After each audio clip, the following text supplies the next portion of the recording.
Bonjour à toutes et à tous et bienvenue dans ce point de marché, cette revue de marché de ce lundi 14 février 2022, Trading University Center. Alors, je tiens à m'excuser pour ces deux dernières journées off. Malheureusement, je fus indisponible. Alors voilà, j'espère que tout le monde va bien, j'espère que vous avez passé un bon week-end et que tout le monde m'entend, notamment au niveau du son et que vous voyez effectivement les slides. N'hésitez pas à interrompre si effectivement c'est le contraire. Alors, impeccable. Avant de démarrer, je vous laisse bien sûr prendre connaissance de l'avertissement légal sur les risques. Là, vous avez effectivement l'avertissement, comme quoi ce webinaire est donné à titre indicatif et ne représente en aucun cas un conseil en investissement. Alors, beaucoup de volatilité ces derniers temps, des préoccupations qui sont relatives notamment aux tensions entre notamment la Russie et l'Ukraine, avec bien sûr l'incertitude concernant l'agressivité entre guillemets avec laquelle la Fed va augmenter ses taux d'intérêt, quelle serait la vitesse de croisière concernant l'augmentation de ces taux. En tout cas, c'est ce qui semble pour le moment dominer le sentiment du marché au cours notamment de la dernière semaine. Le procès verbal, notamment de la Fed, qui pourrait donner une idée un petit peu de cette comment dirais-je, comme je vous l'ai évoqué, de la vitesse avec laquelle, la rapidité avec laquelle les responsables politiques pourraient agir, voilà, tandis qu'il y aura effectivement des interventions de plusieurs responsables de la Fed qui seront scrutées et analysées, notamment à la recherche d'indices en quelque sorte. Le calendrier des données américaines comprend les chiffres de janvier sur les prix à la production qui seront bien évidemment suivis de très près après les données de la semaine dernière, montrant que les prix à la consommation ont atteint donc leur plus haut niveau depuis 40 ans, 1982, donc du mois dernier. Entre-temps, il y a effectivement la saison des résultats. On va regarder ça ensemble juste après, notamment au niveau des slides, qui se termine.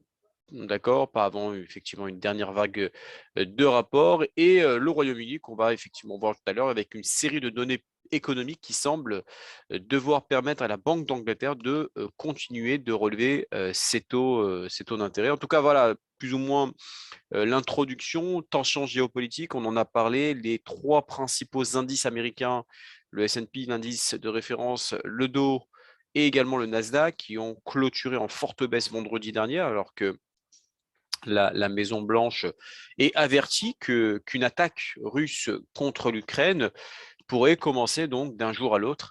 Voilà, les actions ont été touchées, une grosse partie des valeurs technologiques également, les prix du bon de trésor, le dollar américain et certaines valeurs refuges, notamment comme l'or, par exemple, ou l'argent métal, qui ont fortement grimpé suite à voilà, cette information de la Maison-Blanche. Les prix également des valeurs énergie comme le pétrole ont également bondi. Voilà, la perspective de sanctions à l'encontre de la Russie, qui est d'ailleurs à ce sujet l'un des principaux producteurs, pourrait renforcer les craintes concernant l'offre voilà, l'offre mondiale qui est quand même assez limitée. D'autres analystes estiment que la flambée des prix donc, du crude, donc du pétrole du Texas aux États-Unis, pourrait continuer à effectivement donner une inflation qui est déjà élevée, ce qui pourrait accentuer la pression directement de la Fed, qui pourrait effectivement relever ses taux d'intérêt de manière beaucoup plus agressive. Voilà, je pense que du point de vue de la Fed, on en a parlé lors des précédentes revues, les effets inflationnistes donc d'une invasion russe cette fois-ci, la hausse des prix de l'énergie pourrait voilà, l'emporter probablement sur les implications négatives du choc pour la croissance mondiale.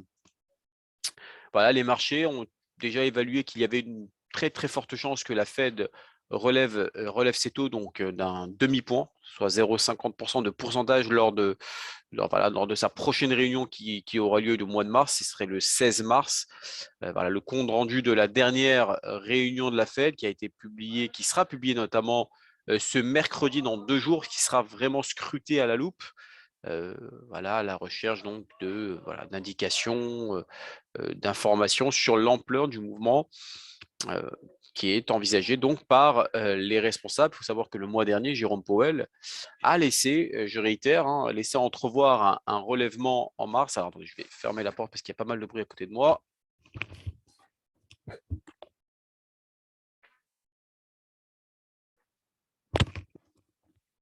Voilà, j'espère que vous m'entendez un peu mieux. Hop. Alors, ce que je disais qu'effectivement, que Jérôme Powell disait que voilà, qu'un relèvement au mois de mars et qu'il avait déclaré quand même qu'il y avait pas mal de marge pour augmenter ses taux d'intérêt sans forcément menacer la reprise du marché du travail. Euh, D'ailleurs, à ce sujet, ce vendredi-là qui est passé, Goldman Sachs a déclaré qu'il s'attendait désormais non plus à 5 hausses de taux, mais plutôt à 7 hausses de taux d'un quart de point de pourcentage en 2022, après avoir mis ses prévisions, notamment suite aux données donc, de l'indice des prix à la consommation, de l'inflation américaine de jeudi dernier. Plusieurs responsables de la Fed qui pourraient voilà, vont faire leur apparition cette semaine, qui seront, voilà, qui seront, voilà, seront suivis de près. La présidente de la Fed de Saint-Louis, Bullard, et la présidente de la Fed de Cleveland, Loretta Mester, devraient s'exprimer ce jeudi. Vendredi, il y a le gouverneur de la Fed, Lael Brainard, et également le président de la Fed de New York, John Williams, et celui voilà, le gouverneur de la Fed, il y a Christophe Waller, il y a également celui de Chicago, Charles Evans, qui vont prendre la parole. Voilà, il y aura pas mal d'interventions cette semaine à suivre notamment au niveau des indicateurs économiques. Vous avez jeudi dernier que comment il s'appelle, Monsieur Bullard qui a effectivement déclaré que voilà, suite au dernier chiffre de l'IPC, donc de l'inflation, il souhaite désormais un point de pourcentage complet de hausse de taux d'intérêt au moins les 3 prochaines réunions de la Fed. Donc il a été assez agressif, notamment au niveau de son discours, dans le sens où effectivement il a annoncé comme quoi il pourrait avoir voilà, une hausse d'un point pour les 3 prochaines réunions. Voilà, soit un demi-point par exemple au mois de mars et un quart de point à chaque fois. En tout cas, il anticipe un petit peu les prochaines interventions, notamment alors au niveau des données économiques américaines. Il faut savoir que les marchés obtiendront une mise à jour supplémentaire de la situation de l'inflation, notamment avec la publication demain des chiffres de l'inflation des prix à la production et non pas à la consommation, qui devrait rester élevée, hein, suite un petit peu à l'IPC de la semaine dernière. Voilà, toujours cette inflation qui entraîne, je dirais, une dégradation du moral des consommateurs, de sorte que les données de mercredi sur les ventes au détail, qui seraient également au centre de l'attention cette semaine, puisque mercredi, vous allez avoir pas mal d'informations. Les ventes au détail devraient avoir augmenté 1,8% le mois dernier, grâce notamment à la hausse des ventes de voitures. Vous avez également dans le calendrier économique de la semaine, et ça vous le verrez bien sûr demain et après-demain, qui comprennent les rapports sur la production industrielle, les demandes initiales d'allocation de chômage, les ventes de maisons existantes, etc. Et les mises en chantier. Bon, ça, vous verrez bien évidemment demain lors des prochains webinaires. Au niveau des résultats financiers, là, vous avez le calendrier des entreprises. Alors, il manque un petit S ici, petite erreur, petite erreur de grammaire. En tout cas, juste pour vous dire que la saison des résultats touche à sa fin. Mais cette semaine sera effectivement une grande rafale de rapports notables, notamment Airbnb, qui publiera ses résultats mardi. Vous avez effectivement aussi… pourquoi on ne le voit pas sur le tableau? Ils l'ont pas mis sur le tableau. Airbnb, en tout cas, ça sera suivi de très près. Vous avez également Nvidia, alors que nous verrons tout à l'heure sur la partie technique, voilà, l'un des géants au niveau des semi-conducteurs, qui publiera ses résultats donc mercredi après Airbnb, pardon, il était là, je ne l'avais pas vu. Je me disais pour quelle raison je ne l'avais pas vu. Alors Nvidia, il est là juste après la clôture de Wall Street, bien évidemment. Et vous avez également, quand je parle des principaux, je ne vais pas tous les citer, vous avez également mercredi, il est où Cisco, j'ai vu Cisco également. Vous avez également Cisco. Il est où Cisco? Ouais, je crois que c'est mercredi également Cisco. Ah, il n'est pas à l'appareil, ouais, c'est ça, je me disais. Ah, voilà, il est là, pardon. Cisco qui devrait apparaître donc également mercredi après la clôture. Bon, après, vous avez des entreprises comme Walmart voilà, qui a connu pour ses prix bas quotidiens, qui publiera ses résultats jeudi. D'ailleurs, qui est mieux placé que d'autres détaillants pour résister notamment à la pression croissante des prix. Notez que voilà, la pandémie, on connaît bien, on en a parlé, a déclenché une inflation dans toute la chaîne d'approvisionnement, de la main-d'œuvre aux matières premières, qui a obligé un petit peu les entreprises à répercuter la hausse des prix sur les consommateurs. Voilà, il y a pas mal d'entreprises qui n'ont pas encore pu compenser entièrement cet impact, qui a effectivement affecté leurs bénéfices. Voilà ce qui reste au niveau des entreprises et des publications qui restent. Notamment, on arrive à la fin quasiment des entreprises. Au niveau du Royaume-Uni, puisque c'est une semaine assez chargée, notamment au niveau du calendrier économique britannique, avec les derniers chiffres de l'emploi qui auront lieu demain, les données sur l'inflation après-demain, mercredi, et les ventes au détail vendredi. Donc, la Banque d'Angleterre, je réitère, vient de procéder à la première hausse consécutive des taux d'intérêt depuis 2004 dans un contexte d'inflation qui est quand même galopante, qui, selon elle, devrait dépasser les 7%. Les marchés tablent actuellement sur une nouvelle hausse de 130 points de base avant la fin 2022. À savoir que le rapport de l'emploi devrait montrer un taux de chômage qui qui n'y aurait pas trop de changements par rapport au mois dernier, soit à hauteur de 4,1%, tandis que le taux d'inflation annuel devrait se maintenir à hauteur de 5,4%. Après, bon, vous avez des informations comme les ventes au détail, qu'on verra bien évidemment par la suite aussi, qui devraient rebondir après la chute de 3,7% enregistrée en décembre. Mais l'inflation, voilà, la hausse des factures d'énergie, l'augmentation des taux et les hausses d'impôts pèseront bien sûr sur les perspectives. Aujourd'hui, pas grand-chose à se mettre sous la main au niveau du calendrier économique. Bon, les principaux indices d'actions européens devraient ouvrir en forte baisse, notamment les investisseurs qui s'inquiètent toujours sur l'escalade des tensions géopolitiques autour de l'Ukraine. Bon, Joe Biden, le président américain, a déclaré que Washington et ses alliés réagiraient rapidement à une agression contre l'Ukraine. En tout cas, c'est ce qu'il a indiqué à la Maison-Blanche, on en a parlé juste après.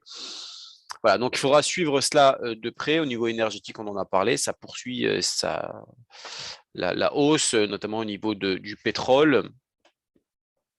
Voilà, donc au niveau du calendrier, du programme du jour, voilà ce que nous allons voir aujourd'hui, donc Nvidia, Nasdaq, l'or et la paire de devises Euro-GBP. On passe donc sur le géant des semi-conducteurs qui publiera donc ses résultats du quatrième trimestre. Alors, attendez, je vais mettre ça tout de suite. Hop. Voilà, donc les résultats du quatrième trimestre, ce mercredi, on en a parlé, donc le 16, après la clôture donc, du marché américain. Les analystes s'attendent à ce que Nvidia produise un BPA, donc un bénéfice par action de 1,22 $ pour un chiffre d'affaires de 7,41 milliards de dollars. Voilà, il faut savoir que Nvidia, c'est le plus grand producteur de puces graphiques utilisées aujourd'hui dans les ordinateurs personnels et les jeux vidéo. Voilà, au cours des dernières années, et il faut savoir que Nvidia a adopté avec succès donc sa technologie au marché de l'intelligence artificielle, qui a créé donc un nouveau secteur d'activité supplémentaire de plusieurs milliards de dollars. Il y a eu forte demande de croissance de ces secteurs. Le prix de l'action de Nvidia a grimpé en flèche. Si on regarde un petit peu ici en mensuel, on va regarder ça sur la partie technique tout à l'heure, qui a gagné plus de 200% au cours de ces 2 dernières années, ce qui a fait l'un des plus grands géants de la technologie au monde. Voilà, l'action n'a toutefois pas réussi à maintenir son élan haussier cette année, depuis 2022, parce que les investisseurs ont commencé à vendre des actions axées sur la croissance par crainte donc d'une hausse des taux d'intérêt. Effectivement, les valeurs de croissance, en grande partie, que ce soit Amazon ou autres, ont fortement chuté suite à l'anticipation des taux d'intérêt. Voilà, vendredi, l'action a clôturé à 239,49 avec un pré-market à 233, donc il ouvrira en baisse cet après-midi, après avoir chuté de plus de 7% dans un contexte de liquidation généralisée du marché. Sur la partie technique, 1, 2, troisième bougie baissière, donc effectivement, le marché a encore un potentiel pour aller chercher cette zone ici, mais attention toutefois, attention parce qu'on est quand même sur une zone de support assez intéressante ici que vous avez là, c'est la zone de support. Alors attendez voir, hop, ici vous avez la zone de support qui est intéressante, qui est là. Voilà, on est sur la zone de support. Donc effectivement, si le marché ouvre à 233, on pourrait être en dessous et à ce moment-là, on pourrait effectivement continuer la chute. Mais bon, on est quasiment sur le support. en tout cas en mensuel. On va regarder en hebdomadaire. Donc, ici, nous avons effectivement une zone. Voilà, je vais vous effacer ça. Pourquoi le marché a chuté aussi, c'est que bon, il y a les valeurs de croissance qui ont considérablement chuté. Et là, vous avez effectivement au niveau technique ce qu'on appelle la Kijun qui a fait ici, ce que vous avez ici en graphique orange, qui a fait office de résistance. Vous voyez, le marché est monté jusqu'à hauteur de 267 à peu près. Dès qu'on a touché ce niveau-là, hop, il est reparti à la baisse. Et donc, il peut encore effectivement, voilà, cette résistance-là pourrait pousser le prix de Nvidia à la baisse. Mais là, voilà, ce qui est important, c'est que ça reste quand même sur une zone de support importante. Alors, regardez, là, je vais vous tracer effectivement une zone. Voilà. Tant que le marché tient cette zone de support oblique, donc là, vous avez un premier creux. Alors, attendez, je vais mieux le faire. Vous avez ici un premier creux, un deuxième creux, et le troisième creux a eu lieu donc la semaine du 24 janvier 2022. Donc ça rebondit à chaque fois. Donc tant que ce support là tient, donc aux alentours des 211, 220, le marché pourrait repartir à la hausse à ce niveau-là. Donc ça pourrait être un point d'entrée intéressant à l'achat avec, voilà, en gérant correctement ses stops, on pourrait mettre un niveau de perte ici et aller chercher des ratios assez correcte sur Nvidia. Bien évidemment, il faudra patienter et voir les résultats des publications mercredi. En journalier, journalier, il n'y a pas énormément de choses. Là, vous avez une résistance oblique. D'accord, donc vous avez la résistance qui bloque. Vous avez effectivement ici un biseau d'élargissement. Voilà, un biseau d'élargissement qui, pour l'instant, pour le moment, est en train de pousser un petit peu les cours à la baisse. Mais statistiquement parlant, le marché, généralement, lorsque vous êtes dans un biseau d'élargissement, généralement, le marché est dans une dynamique haussière, le marché a tendance à repartir à la hausse. Donc, ça reste quand même assez haussier malgré tout, malgré cette chute de la semaine dernière et également de vendredi dernier. Mais on a encore un potentiel de rebond. Mais bon, ce n'est pas le moment idéal pour pouvoir acheter des actions Nvidia. Ce qu'il faudrait patienter, moi, ce que je vous aurais suggéré, c'est d'attendre, bien sûr, les résultats qui seraient publiés, notamment mercredi soir après la clôture de Wall Street, et à ce moment-là, de pouvoir renforcer et d'acheter vos positions des actions Nvidia. On va regarder ce que préconisent les analystes Trading Central qui envisagent, tant qu'on est au-dessus des 229,20, on reste à l'achat. En revanche, si nous passons, et d'où l'importance bien sûr de surveiller les points pivots, qui est donné à 229,20. Donc si c'est cassé à 229,20, on peut aller chercher 206,70, voire les 193,40. Pour l'instant, on est toujours au-dessus. D'accord, c'est une analyse qui est faite vendredi dernier à 19h36, pardon. Donc, on a encore un potentiel de hausse pour aller chercher 280. Mais attention, ça reste sous pression parce qu'on est très proche des 229. Donc, surveillez cela de près, surveillez les 229 puisque l'ouverture de la séance américaine donnera à 233. On va regarder ensemble le Nasdaq. Le Nasdaq également qui donne, alors très très intéressant le Nasdaq. C'est un actif que je surveille de très près à l'approche, bien sûr, de l'augmentation des taux d'intérêt. Effectivement, le marché action risque d'en subir et le marché action et notamment les valeurs technologiques que représente le Nasdaq, puisque les 100 plus grosses capitalisations américaines de valeurs technologiques sont représentées dans l'US Tech 100. Voilà, donc vous avez effectivement les valeurs de croissance comme Amazon, les fameuses GAFAM qui ont pris un sacré coup ces dernières séances. Là, on était totalement suracheté avec des divergences baissières.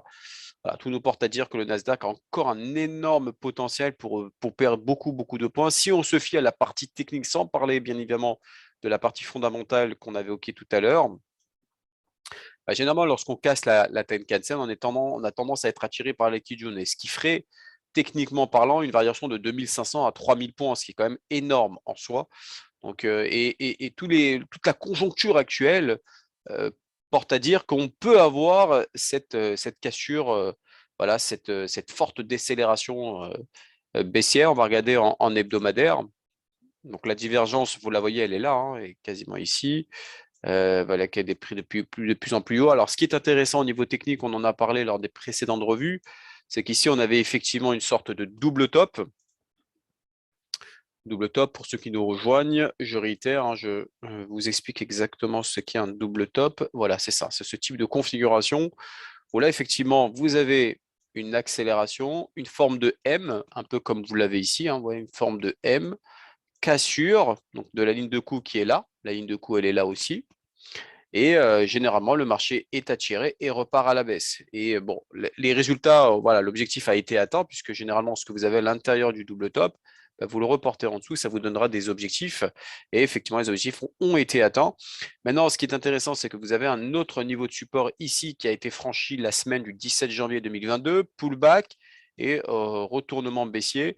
L'objectif, c'est d'aller chercher la zone des voilà, 14 068, 14 et 13 830. Vous voyez, c'est la zone que vous avez ici, ce qui pourrait donner une impulsion haussière. Mais bon, moi, je reste plutôt, voilà, plutôt orienté à la baisse sur cet indice, puisque voilà, les tensions actuelles plus les données inflationnistes et la conjoncture, bien sûr, d'augmentation des taux d'intérêt pourrait pousser le Nasdaq encore plus à la baisse, donc l'US Tech 100 à la baisse. Une fois aussi, là, vous avez la même chose, hein, vous avez une forme de M, donc là, on a une forte chute. Ce qu'on pourrait avoir, c'est effectivement un rebond à la hausse et repartir à la baisse après. Donc là, on peut faire une sorte de pullback autour des 14 560, 14 696. Mais le marché est bien orienté à la baisse. L'objectif, si on se fie par rapport au retracement de Fibonacci, c'est les 13 735. On va regarder ensemble ce que préconise l'analyste Trading Central. Hop, qui envisage toujours une baisse à 13 700, voire les 12 970, à savoir que c'est une analyse qui est faite en daily, c'est une analyse que vous ne recevez pas en séance européenne, c'est une analyse qui est faite sur du moyen long terme, qui a été faite d'ailleurs hier à 23h09, avec un objectif à 13 700, voire 12 970, tant qu'on est en dessous des 15 190. Voilà, la dernière analyse a été faite à 14 253, hein, juste pour vous dire un peu l'idée. On va passer sur le gold. Alors, c'est l'un des actifs que je privilégie et que je mets beaucoup, beaucoup en avant parce que on va dire que c'est une année, ça risque d'être une année des matières premières. Ça peut être une année intéressante concernant les métaux précieux particulièrement. Déjà, sur du mensuel, alors sur du mensuel, bon, la bougie n'est pas terminée, hein, on est le 14 février. Il reste encore de la marge, mais si effectivement on passait au-dessus des 38,20% des 1836 pour l'instant, voilà, il reste encore de la marge avant que il reste 14 jours avant la clôture de cette bougie. Hein, pour vous donner un ordre d'idée, bah, on peut effectivement avoir une accélération et aller chercher de nouveaux sommets aux alentours des 1927,74, voire les anciens records historiques du mois d'août 2020. Voilà, tout nous porte à dire qu'on peut avoir cette case-là. Mais bon, ce n'est pas terminé encore, hein, donc je ne vais pas trop me prononcer, mais la conjoncture est en train de prendre forme, surtout si vous le regardez en hebdomadaire, et là, je vous le montre techniquement parlant. Déjà, là, on n'est même pas suracheté. Vous êtes sur ce qu'on appelle un triangle symétrique de sommet. Et ce qui est intéressant, c'est la clôture, notamment de la semaine dernière. C'est assez exceptionnel. La clôture de la semaine dernière a cassé, vous voyez, la résistance oblique de ce triangle symétrique de creux. Tout nous porte à dire qu'on peut aller chercher sur du court terme les 1875, voire cette zone que vous avez ici rectangulaire, qui est une zone de résistance, on entend des 1900, voire 1913. Voilà, donc là, il fait un petit pullback sur cette zone de résistance qui a été cassée. Si vous gérez correctement vos stops, vous le mettez juste en dessous ici et vous allez chercher des objectifs aux alentours des 1875, voire 1904, 1913. On va regarder ensemble sur la partie journalière. Alors, sur du journalier, vous avez effectivement ici les 38,20% autour des 1836 qui ont été franchis sur du journalier. On peut avoir un pullback aux alentours des 1836 ou tout simplement accélérer. Pour ceux qui veulent prendre la dynamique haussière, vous pouvez la prendre, même si on est sur des petites résistances. La tendance est fortement haussière. Si on se fie d'ailleurs par rapport au support oblique que vous avez ici, vous avez un support qui a été cassé par cette bougie hier. Donc, si vous voulez vraiment acheter, c'est soit vous attendez autour des 1840, 1845, soit vous profitez de la dynamique haussière. Là, je ne vois pas pour l'instant l'or chuter. Bon, voilà, à part si on peut avoir de nouvelles informations ou la valeur refuge. Il faut savoir que l'or, c'est une valeur refuge. Beaucoup s'orientent dessus. Donc, si vous gérez correctement votre risque, vous mettez des bornes de sécurité en dessous, vous allez chercher un ratio assez correct. On va regarder ce que préconise l'analyste trading central sur du moyen long terme. Sur de l'analyse daily, l'objectif, c'est les 1880, voire les 1915, tant qu'on est au-dessus des 1810, là, qui pourrait également être un niveau de stop, les 1810, si vous voulez vraiment gérer votre money management. Et l'euro GBP, donc la monnaie unique contre le GBP, la livre sterling. Alors, on en a parlé lors d'un précédent, dans une précédente revue, des données, des zones clés en mensuel. Alors, on est sur une zone très importante, et là, on y est dessus. On est dessus quasiment. Voilà, le seul X, voilà, il a fortement monté aux alentours des 0,84 70. Cependant, voilà, la Tenkan-sen ici a poussé le prix à la baisse, mais ça reste sur une zone de support extrêmement importante puisque ça a poussé le prix ici lors du mois de février 2020 quasiment de 0,83 si on regarde bien, le plus haut d'ici c'est 0,95. Ce qui fait, voilà, ce qui fait généralement plus de 2000 points de variation à la hausse. Donc, on est sur la zone de support. Donc, si on travaille correctement son risque, on met une bande de sécurité en dessous et on laisse travailler un petit peu plus à la hausse. En hebdomadaire, là, on a effectivement une très forte impulsion haussière. Donc, là, on est la zone de support ici. Hop, cassure. Et là, on a une nouvelle accélération. Et là, on est sur le support. Donc, on peut aller chercher d'abord cette zone-là, puis cette zone-là. Voilà, tout nous porte à dire que l'euro GBP est plutôt dans un très très bon support majeur. En journalier, ce qui peut bloquer le prix, c'est effectivement cette Tenkan-sen ici, cette Kijun, pardon. Donc, on a une cassure de la Kijun. Et là, effectivement, le marché peut rechercher plus haut, voire aller chercher cette zone de résistance autour des 0,9415 sur du court terme. On va regarder ensemble ce que préconise l'analyste trading central sur du moyen long terme. Dernière analyse a été faite en daily le 8 février, donc c'est la semaine dernière, mais ça reste toujours aussi tant qu'on est au-dessus des 0,8310 pour aller chercher 0,8610, voire 0,8687. Voilà pour ce mercredi, pardon, excusez-moi, ce lundi, pardon, 14 février 2022. J'ai plus qu'à vous souhaiter une excellente journée, une bonne semaine. Et je vous dis à demain pour une prochaine revue.